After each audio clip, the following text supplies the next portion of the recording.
Hello and welcome into another edition of the Scorching Start on the Birds Broadcast Network. I'm your host, Sammy Miller, alongside your broadcasters, Ian Nicholas and Dylan Pescatore. We are finally back home at Eldridge Park after last night's big 3-2 win over the Brewster Whitecaps, marking the third time this season that Orleans has gotten it done over Brewster.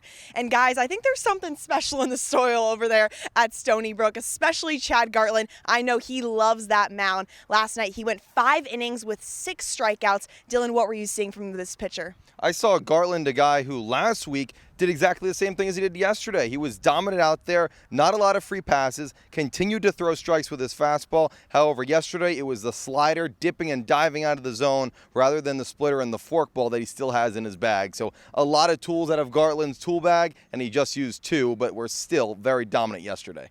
And the bullpen was also very dominant yesterday, especially Derek Clark. We have to give him a shout out. He went 2 innings with 2 strikeouts. Unbelievable from this guy. And he's also just entered the transfer portal. So, Ian, my question for you is, what would a team be getting out of a player like Derek Clark? They'd be getting somebody who works his tail off and makes sure that if he has one bad outing, Sammy, he doesn't come back and give you another one. Because he struggled a little bit in the road loss to Harwich, but then came back, as you mentioned, in Stony Brook yesterday against Brewster, and gave his team exactly what it needed. He's just a dog. There's no really ifs, ands, or buts about it. He's 5'8", 180. He does not throw super hard, but what he makes up for is pitch location, especially with the fastball. He tunnels it really well. It just gets to home plate so strong, so hard to swing at. He's a player who's going to be just a locker room guy, a clubhouse guy for any program. I'm excited to see where he ends up because he is a dominant pitcher at the Division II level, and I think he could translate it to a higher level of baseball. I'm excited as well. Any team that's getting Derek Clark is going to be extremely lucky.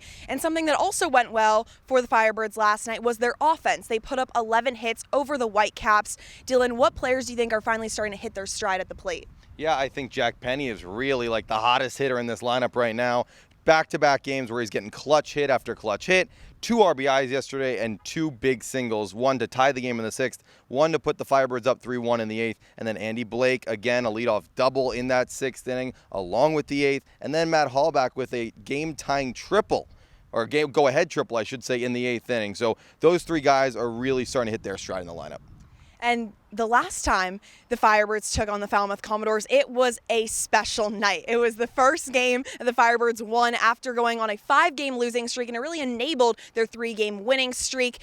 And a big part of that win was Jake Casey's home run in the 9th. Ian, how important is Jake Casey to this lineup? Well, in that game specifically, he won them the game because if he doesn't hit that whole solo shot in the top of the 9th against Falmouth, they ended up scoring a run in the bottom of the inning, and Sean Matson had to come in and clean it up. That game would have been going to extras. So big shout-out to Jake coming up in that moment.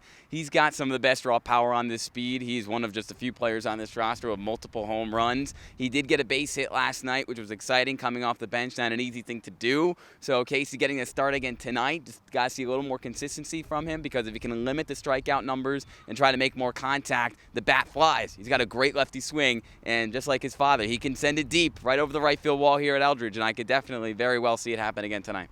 And now the Commodores are coming in just like how the Firebirds did about a week ago. They're on a 5-game losing streak, so I know they're hungry to get back into the win column. Dylan, what should we be expecting from Falmouth today? This is a team that's kind of gone through their growing pains, right? And they lost a lot of guys to Team USA and a lot of guys they had to release just due to limits and coaching and whatever you may have you. But this team comes in and hungry, and their best starting pitcher on the mound as well, A.J. Causey from Jacksonville State, the home of Jake Peppers. He's transferring as well to Tennessee, and he has a nasty off-speed changeup. So the Firebirds lineup 1 through 9 has to be ready for Causey, who's going to come out firing early.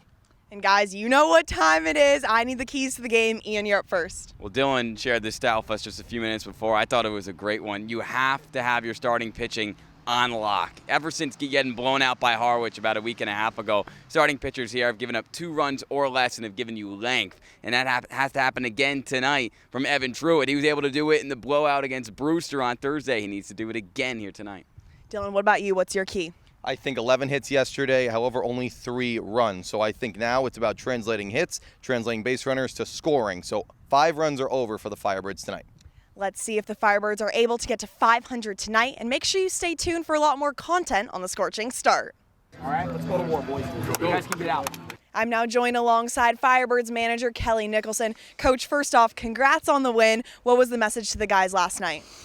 Yeah, it was a good win, Sammy. We played pretty well offensively. I think we had 13 hits maybe, even though we only put up 3 runs. We pitched well. We talked about signs today. We missed a couple signs. I made a mistake on a sign, so we talked about that pregame, and we played pretty doggone good defense. But it all starts on the mound with Chad Gartland. He was really good last night. And speaking of Chad, I also spoke to one of your pitching coaches, Cole Cook, and he cannot say enough about Chad, how he's really locked in from start to start. So how important is it to have these leaders on the mound for you guys? Yeah, it's important, right? Guardy's an older guy. He's going to leave us. He's going to get drafted. He's going to be a good pick, I think. But, man, he pounded the strike zone and really pitched with conviction, I thought, yesterday. You could hear him grunting out there on the mound on his fastball, but he has that really good split piece, and he threw the ball extremely well last night. That's when you run Chad Gartland out to the mound, that's kind of your expectations. That's what you're going to get from Chad. And not only did you have a great start, but your bullpen was very dominant. Players like Derek Clark, Danny Carrion. So what does it mean to have players like that you can rely on and they can shut down the Brewster Whitecaps? Yeah, that's exactly how we mapped that game out last night. Guardy was going to go 5, DC was going to come in and go 2, give Sam an inning and give Danny an inning, and it worked out really well. Although we didn't want Sam to go out and hit a guy, walk a guy and hit a guy, and load the bases with nobody out. But the cool thing about that was that he kind of made lemonade out of lemons. I think it was a sac fly and then a strikeout and then a pop-up. And so he only gave up 1 run. And I think that inning for them really deflated them. So it actually kind of turned out to be a good thing. I'm sure everybody's heard of the Chinese farmer story, but it turned out to be a really good thing yesterday for us. And yeah, it was a good win, man. Anytime you can win, anytime you can beat a divisional opponent on the road in a close game and they have the bases loaded and nobody out late in the game in a 2-run game, man, we were super happy, man. And then we got to go celebrate Max's birthday with some great pizza last night. Incredible. Can't get much better than that, Coach.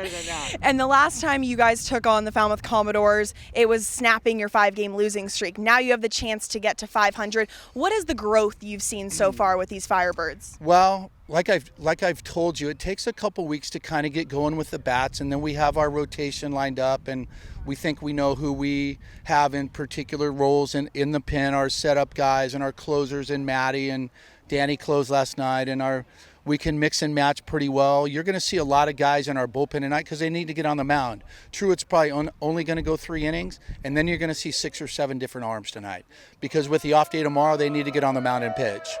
And with the Falmouth Commodores, now they're the ones that are on a 5-game losing streak. So what should we be expecting from this team? Well, let's hope that we make it a 6-game losing streak tonight. Hey, they're good. Every team in the Cape League's good. It doesn't matter records or anything. It's the team that plays best is usually the team that wins the game. I looked at the MLB box scores this morning, and Oakland beat the Yankees last night. I don't know if Oakland's better than New York, but they beat them, and they probably played better. So the team that plays best tonight is probably going to win the ball game. You're exactly right, Coach. Thank you so much. Good luck tonight. You bet. Thank you, Sammy. Hey, set the tone, boys. I'm now joined alongside Andy Blake. Andy, first off, congrats on last night's win. What were you seeing at the mound? I was seeing the ball well. I was trying to work the count a little bit, see pitches, and I saw the pitches that I wanted to hit, and I put good swings on them, and good results happened. And you were also awarded the player of the game, so how was it getting that honor for the first time? Yeah, it's great. We play here not necessarily with that goal in mind, but if you play well enough, hopefully the ball rolls our way, pun intended, and it rolled my way, and I'm very honored to receive the award.